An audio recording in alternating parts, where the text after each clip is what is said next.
Next chapter is units and graphs. So there is no meaning of numbers without measuring the terms. అంటే కొన్ని numbers ని మనము particular terms లో చెప్పకుంటే వాటికి meaning అనేది ఉండదు. సపోజ్ రసీద్ రాసుకుంటే shop keeper to give 2 sugar అన్నాడు అనుకోండి.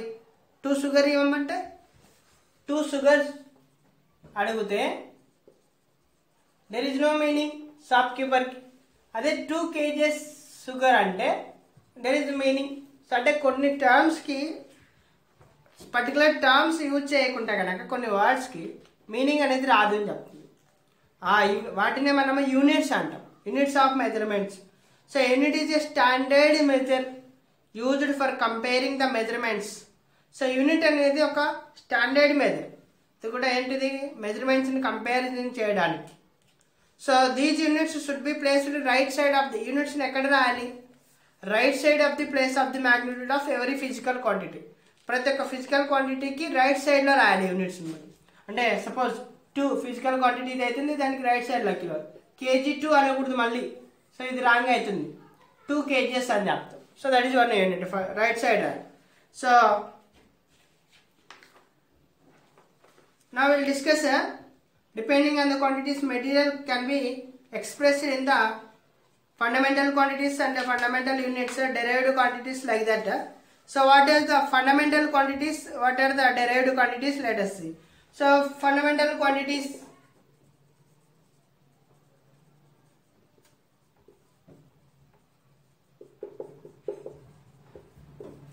fundamental quantities is generally we use it to measure the quantities like length, mass, time, temperature, etc. Mass will measure in the weight, length will measure in the meters, time will measure in the t seconds, or some example of fundamental quantities. So mass, length, time, so these are the fundamental quantities.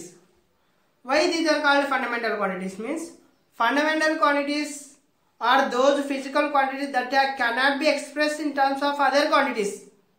A quantities అయితే మనం వేరే క్వాంటిటీస్లో express చేయలేమో దానిని ఏమంటున్నాడు? Fundamental quantities అని చెప్తాడు. These are independent quantities, these are also called as basic quantities. Fundamental క్వాంటిటీస్ని ఏమనొచ్చు? ఇంకా బేసిక్ క్వాంటిటీస్. ఎందుకు అంటే ఇవి ఇండిపెండెంట్, వేరే దాంట్లతో కంపేర్ చేసి వేరే దాంట్లతో పోల్చి చెప్పలేము కాబట్టి అని చెప్తాడు. So fundamental quantities which cannot be expressed in other quantities, in terms of other quantities. So we know that the mass is measured by using different units like kilograms, grams, ton, like that. So scientists evolved different types of measuring systems such as FPS, next CGS, MKS. So like these systems are expressed.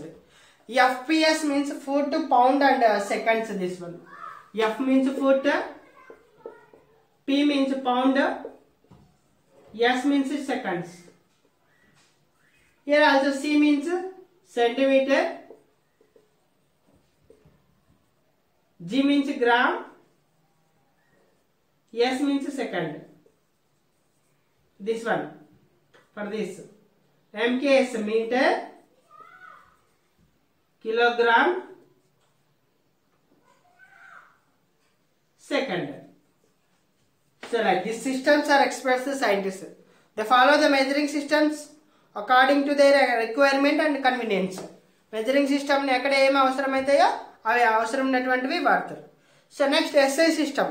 To measure the quantities uniformly, international system was introduced in 1971.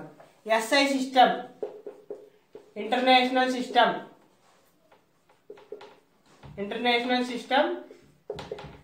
SI system ని international system అంటారు. ఇది ఎప్పుడు వచ్చిందంటే 1971లో వచ్చింది. To measure the quantities uniformly, international system was introduced. యూనిఫామ్గా చెప్పడానికి SI సిస్టమ్ని ఎవాల్వ్ చేసినారు. ఎప్పుడు అంటే in 1960. This is called the standard international system of measurements. దీన్నే ఏమంటున్నారంటే standard international system of international system. SI system అంటున్నారు. In addition to mass, length and time, some other fundamental quantities also added in that SI system. So let us observe the following table. There is there length is there, SI system meter will get, mass is there kilogram, time will get seconds, electricity amperes, light intensity candela, quantity of substance moles, temperature kelvins, plane angle radians. So that is what fundamental quantities are there in the table means what similarities I have noticed in the MKS and SI systems. So maximum MKS and SI system will be they get the same. These are the fundamental quantities. So there I observe the table quantity and SI system also there.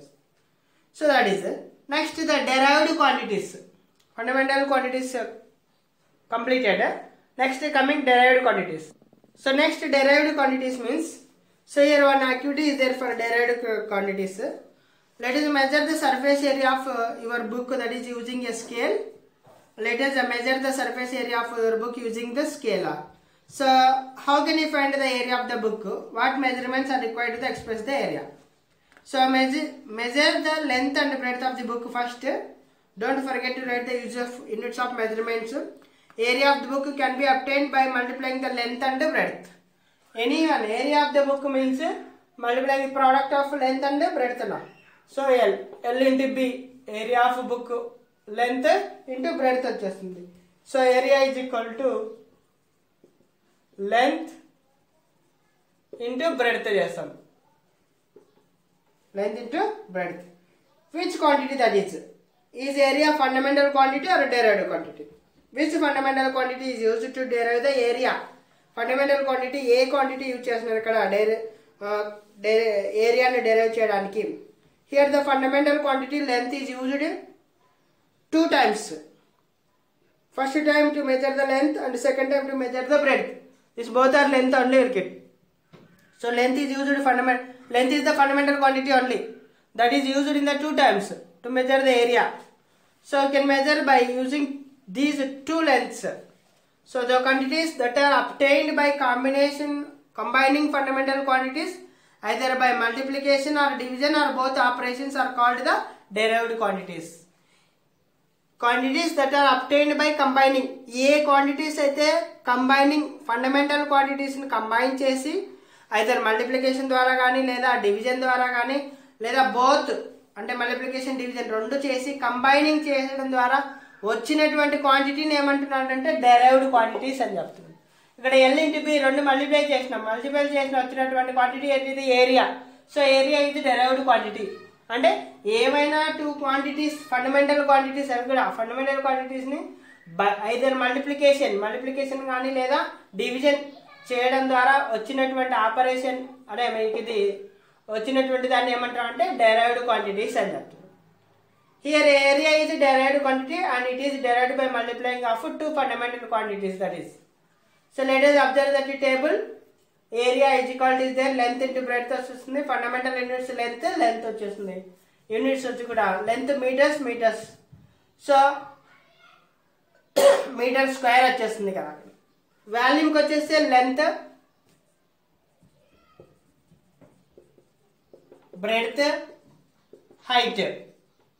So meter, that is called meter cube వచ్చేస్తుంది. Like that. So to find out area, we multiply length and breadth. When we multiply these two, we should multiply their numerical values also as well as their units also. Units ను కూడా multiply చేసుకోవాలి. So length is 20 cm and breadth is 12 cm. L is equal to 20 cm, B is equal to 12 అనుకోండి. Area A is equal to L into B అంటే 20 into 12. దీనికి centimetres, దీనికి centimetres. That is equal to 1200, 12 to 24, 240 centimeters square అనాలి. దీనికి centimetres కాబట్టి centimetre into centimetre square అని చెప్తున్నాం. So square centimetre is a derived unit. Square centimetre అనేది ఏంటిదంటే derived unit. So it means that derived units are units of the measurement derived from the fundamental units. So that's next unit conversion. that is unit conversion.